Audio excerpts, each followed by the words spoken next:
Hi, my name is Tyler, and I'm going to tell you a story about my work. So, I work in Greenville, Mississippi for the Coast Guard, and we set buoys in the river, and then we climb towers on the bank and fix them. One morning I woke up, I had mid-watch the night before, and I noticed that no one was working, and I found out that we heard a call on the radio that said that there was a fire on a barge close by and we were heading towards it to see if we could help them out. When we got to that barge, before we could actually even see it, we saw the smoke that was going everywhere. It was black smoke, and it told us that it was a oil fire or a gas fire. We showed up there, and the entire boat was covered in flames and smoke. As we pulled in closer, we noticed that there were 4 or 5 guys, which we assumed to be the crew of the boat, fighting the fire. So we pulled up, already dressed up in our fire gear. The hoses are out and ready to go. And when we pulled up close to the boat, we noticed that half the guys there ran out of, it's called an SCBA.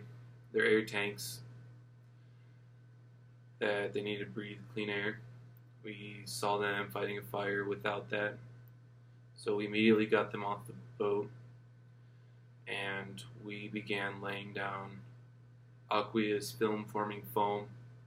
It's a foam that covers up the oil in foam and is supposed to cover up the fire.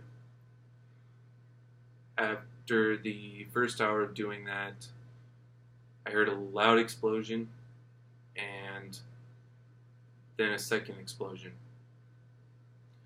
I saw that one of my shipmates was on that boat fighting the fire through the window, and he got knocked back.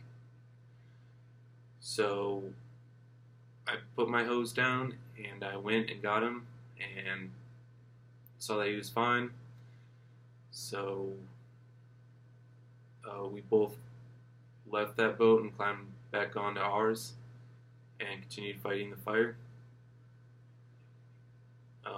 Eventually the wind changed and the smoke was blowing towards our boat, so we had to pull our cutter from the side of the boat and we had to pull it away from that boat. And after 45 minutes we went back and noticed that the fire was pretty much out, and we thought we were good to go. Late that night we saw the fire reflash, and we had to provide more of the foam to cover up the fire. And that was the last of the fire.